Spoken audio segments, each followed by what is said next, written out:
हे लोगोफोर बर' मिक्सचार चेनेलाव नोंथांमोनखौ गिबियावनो बरायबाय। दिनै नोंथांमोननि सेराव मोनसे जोबोद गोनांथि खोथा सावरायनो थाखायनो दिनै बे भिडिअखौ बानायदों।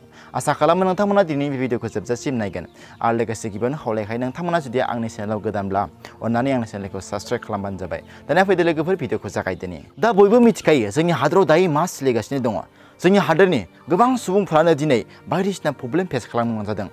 गुबैयै जों प्रब्लेम बुङोब्ला रांखान्थियारि एबा फाइनान्सियेल प्रब्लेमानो जोंनि नोजोराव फैग्रोयो। जेराव बे रांखान्थियारि प्रब्लेमनि थाखायनो जोंनि हादरनि गुबुन गुबुन ओनसोल आरो जोंनि खाथि खाला जोंनि मेगननि नोजोराव नुनाय खायसे खायसे ओनसोलफोर बा जोंनि गामि ओनसोलफोरावनो गोबां बेफार फालांगि खालामनानै जानाय बा हाजिरा खामला मावनानै जानाय सुबुंफोरा दायो बोथिसे ओंखामनि थाखायनो गोबां खस्थ' खालामनांगौ जादों बा गोबां प्रब्लेम फेस खालामनो गोनां जादों। बेनि थाखायनो जोंनि हादरनि जि रांखान्थि बे रांखान्थिखौ स्टेबलाव लाबोनो थाखाय बा रांखान्थिनि हालोदखौ फिन रिएक्टिभ खालामफिननो थाखाय बा जों आगोल समाव जे लकडाउननि सिगां समाव जेरैबायदि जों एग्जाम्पल हिसाबै नायनो थाङोब्ला जोंनि गामि ओनसोलफोरनि जि बेफार फालांगि खालामनानै जानाय बा हाजिरा खामला मावनानै जानाय सुबुंफोरा जेरैबायदि खामानि मावनानै जानो हादोंमोन, गावबा गावनि न'खरखौ खुंलांनो हादोंमोन, गावबा गावनि न'खरखौ मोजाङैनो सालायलांनो हादोंमोन, थिग बे एखे रोखोमनि लेभेलाव लाबोनो थाखाय दायो गभर्नमेन्टआ सेकेन्ड फेजनि जि लकडाउन जेराव लकडाउनखौ होनाय जादों 15 एप्रिलनिफ्राय 3 मे बेखिनि लकडाउनखौ खायसे नेमखान्थिखौ लानानै होनाय जादों।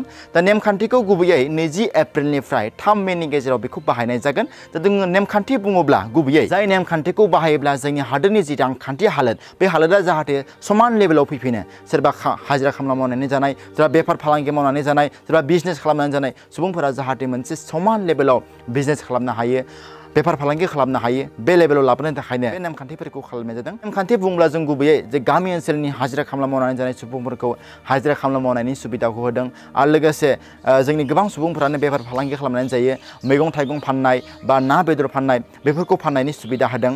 खालि बे फाननाय बा बेफोर गासै खामानिफोरा 20 एप्रिलनिफ्राय बेयो स्टार्ट जागोन। बेनिखायनो नोंथांमोना गोसोआव लाखि खामानि जुदि मावनो गोनां दङब्ला, बेफार फालांगि खालामनो गोनां दङब्ला, मैगं थाइगं फाननो गोनां दङब्ला बेखौ 20 एप्रिलनिफ्राय बेखौ सुबिदा होनाय जादों। आरो लोगोसे माल रोगाग्रा रेलगारि बा ट्राक गारिफोरखौबो सालायनायनि सुबिदाखौ होदों जाहाथे जोंनि हादोरनि जे कमार्शियेल सेक्टरफ्रा जाहाथे मोजां लामायाव फैफिनो। बेबायदिनो जोंनि खायसे खामानिफ्रा अपेन थागोन बा जेरैबायदि इरिगेसननि खामानिफोर बा बेबायदिनो गुबुन गुबुन जि बेफार फालांगिनि बेलायाव नायोब्ला बेफोर टटेलि अपेन जागोन बायदिखौनो बुंखादों। बेनि अनगायैबो खायसे खायसे जायगाफोरा बन्द थागोन। जेरैबायदि जों बुंनो थाङोब्ला गुबैयै स्कुल कलेजआ बन्द थाखागोन, बेयो अलरेडि रोखाखा। आरो लोगोसे रिलिजियास प्लेसेस बा धोरोमारि जायगाफोरा बन्द थागोन। बेनि अनगायैबो सिनेमा हल बा शपिं मल आरो लोगोसे पाब्लिक बास, पाब्लिक ट्रेनफोरा गासिबो बन्द थाजोबगोन। बेफोर जिखिनि नेमखान्थिफोर दङ, जाय बाथ्राखौ आं नोंथांमोना दासो फोसावबाय, जाय नेमखान्थिफोरखौ आं दासो बुंबाय, बेफोर नेमखान्थिफोरखौबो जायगा लानानै जायगासो मावनो हानायनि सुबिदाखौ होगोन। आरो बेबायदिनो कर'ना भाइरासजों साग्लोबजानाय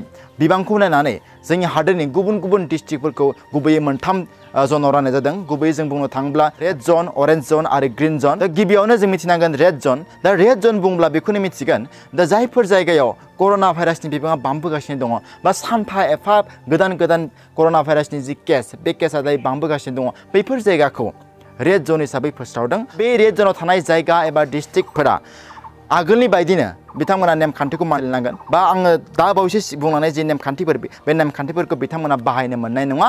बिथांमोना 21 डेजनि थाखाय जिखिनि लकडाउनाव नेमखान्थि होदोंमोन बे नेमखान्थिफोरखौनो बिथांमोना मानिनांगोन। बे रेड जनाव गोलैनाय जे आसामनि जि डिस्ट्रिक्टफोरा गुबैयै गलाघाट, नलबारि, धुबुरी, गवालपारा आरो मरिगाव। नैथिया जाहैबाय अरेन्ज जन। जों अरेन्ज जन बुंब्ला जों बेखौनो मिथिनांगोन जायफोर जायगाफोरा बा जायफोर डिस्ट्रिक्टफोरा कर'ना भाइरासजों साफा सानै सुबुंफोरा साग्लोबजादों, नाथाय दा प्रेजेन्ट समाव दा समाव गोदान कर'ना केसेस मोननाय जायाखै। दा बेफोर जायगाफोरखौ अरेन्ज जन हिसाबै फोसावनाय जादों। दा बे अरेन्ज जनाव गोलैनाय जोंनि आसामनि जायगाफोरा जाहैबाय गुबैयै साउथ सलमारा, लखिमपुर, कामरुप, काछार, करिमगन्ज, कामरुप मेट्र, हाइलाकान्दि। बेखिनि जायगाफोरा जोंनि आसामाव अरेन्ज जनाव गोग्लैदों। दा थामथियाव जाहैबाय ग्रिन जन एबा सेफ जन, जायफोर जायगायाव दासिमबो कर'ना केस मोननाय जायाखै, सासेबो कर'ना जानाय सुबुंखौ मोननाय जायाखै, बेफोर जायगाफोरखौ जोङो ग्रिन जनाव फोसावदों। आरो बेफोर ग्रिन जनखौ जोङो गुबैयै बुंनो थाङोब्ला जोंनि जि बाक्सा डिस्ट्रिक्ट बा क'क्राझार, उदालगुरि बेफोर जायगाफोराव दासिमबो कर'ना केसेसखौ मोननाय जायाखै। बेनिखायनो बेफोर जायगाखौ जोङो गुबैयै ग्रिन जन हिसाबै फोसावदों। जोंनि आसामावबो गुबुन गुबुन जायगायाव दासिमबो ग्रिन जन हिसाबै दङ।